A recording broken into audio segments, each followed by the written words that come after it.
Hi, Cedar Grove kids and adults. How are you all doing over there?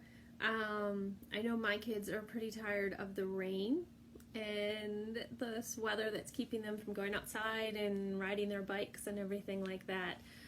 So we are definitely anxious for nicer weather and for the sun to come back out so the kids can get out and play. So what about you kids? Are you able to get out? Have you been riding your bikes? Building forts, doing that kind of stuff when it's nice outside? And how are you handling being stuck in a house with the dreary weather? Kids, I really miss you guys. My fifth graders, man, I'm missing some big time with you guys.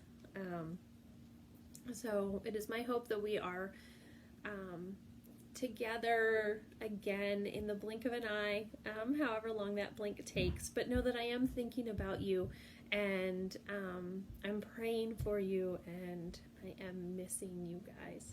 So, all right, well, today I want to talk about God as our comfort. There are some tough things going on in the congregational life at Cedar Grove.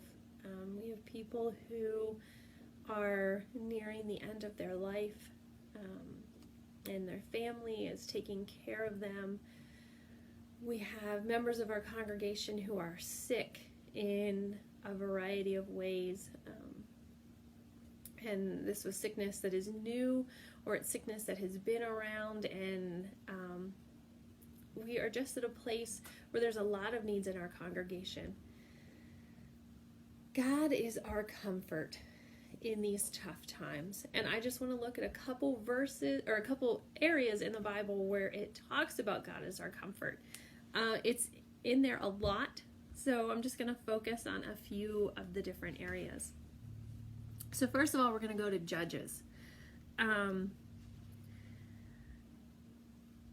The story of Gideon, it's a pretty cool story where we get to see how God conquers and gives us victory, even when it seems like we are going to, there's more people than we can actually fight. But God gives the victory. So what's happening with the story of Gideon is the Israelites are once again needing to be rescued by God. So God has spoken to Gideon, and he has told Gideon that you will be the one to rescue my people. So Gideon gets this huge army together, and God says, nope, too many people. So he goes through, and if anyone's too scared to fight, those people get to leave. So that has greatly whittled down Gideon's army, but the Lord looks at it and he says, no, it's still too big.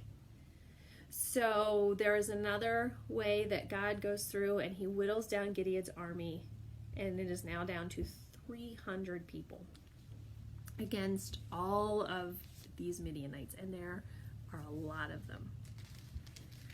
Okay, so we are at the point where there's 300 people in Gideon's army. The Lord has told Gideon, with these 300 men, I will rescue you and give you victory over the Midianites. You can send all the other ones home. So I am in Judges 7, and I'm going to read at verse 8. It starts in the middle of verse 8.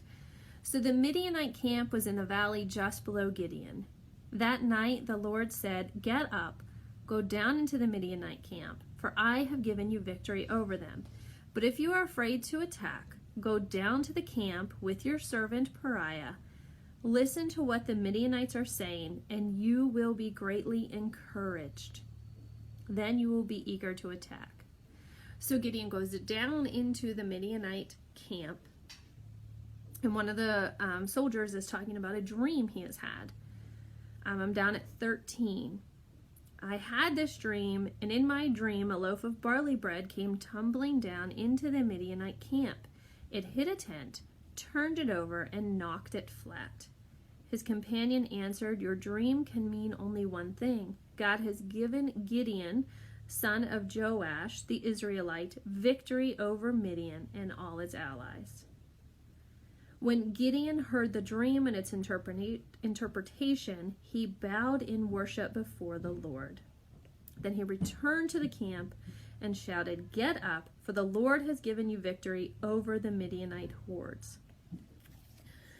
So God sees that Gideon's army is worried, which it's 300 people against all these Midianites. Who wouldn't be worried at that point? And God sees that. And God doesn't say, "Oh, you horrible people, how dare you not trust me?" He understands that these are human beings and that they're going to have worries. And God says, "You know what? I'm going to encourage you." So God brings his encouragement and he brings his comfort to these people. They are able to rally again and go out, and the Midianites are defeated.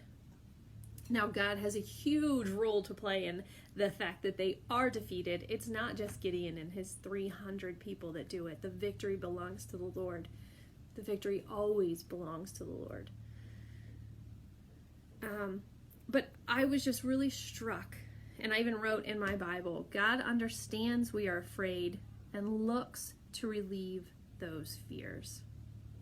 That is because of his love for us. He doesn't want us to be afraid, and he will go to the lengths that he does to bring us comfort.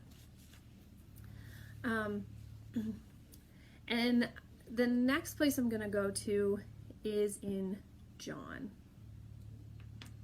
So we have just celebrated Resurrection Sunday. We've been able to celebrate the fact that Jesus not only died on the cross for our sins, but defeated death, rose again on the third day, and we can now have victory in his life. But I'm going to go back to the Last Supper. So I'm going to read just a little bit in John 13 and then go into John 14.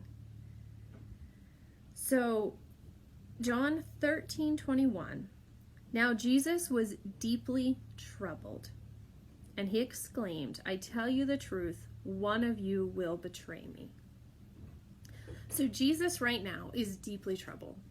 Nobody can blame him. He is about to face the cross. I mean, at the time, the disciples don't know that, but Jesus does, and he is deeply troubled by that.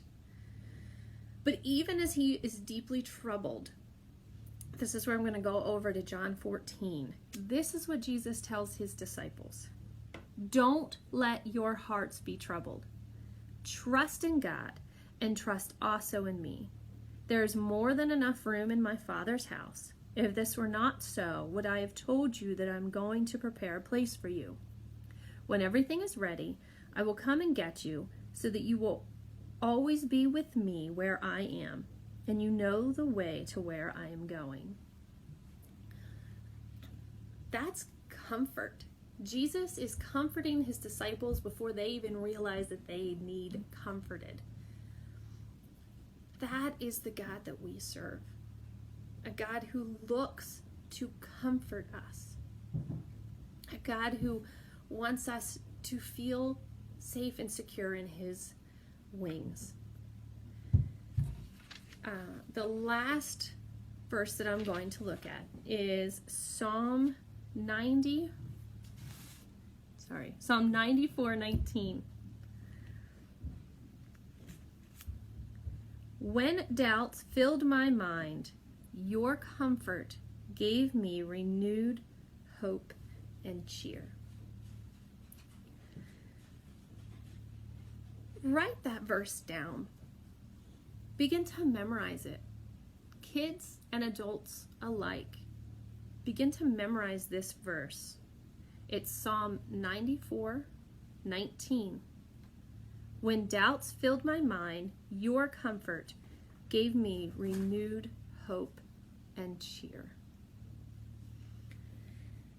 In this uncertain time, in all uncertain times, I mean, right now we're kind of a wait and see what's going to happen, what movements we are going to make next.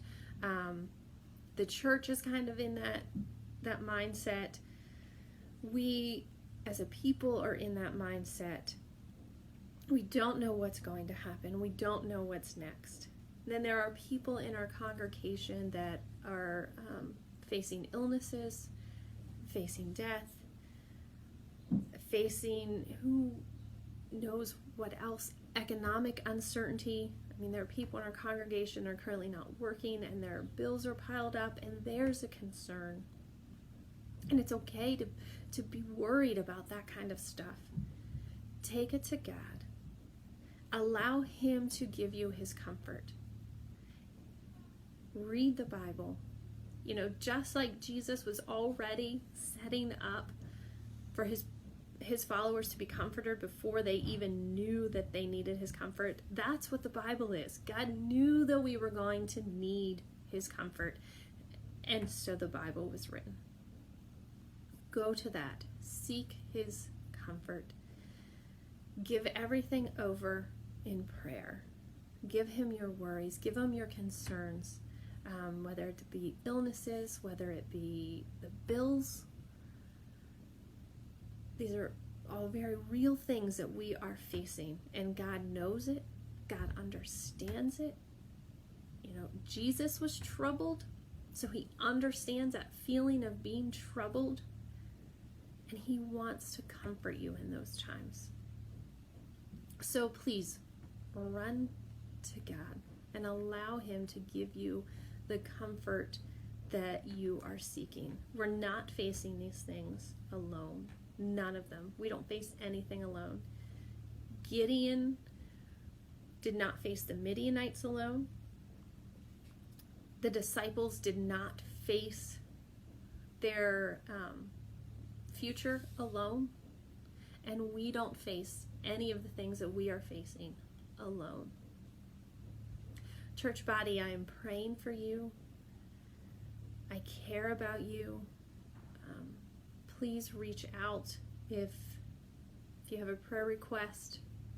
Kids, if you have a prayer request, tell your parents that they can call me, they can text me, they can email me, and I seek to pray for you.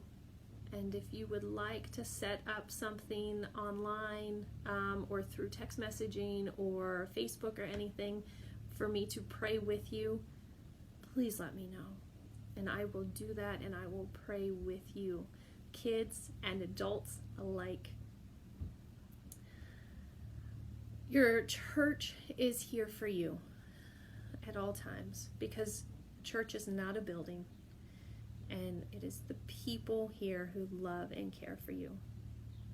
So please spend your day and your week being comforted by God, the ultimate comforter.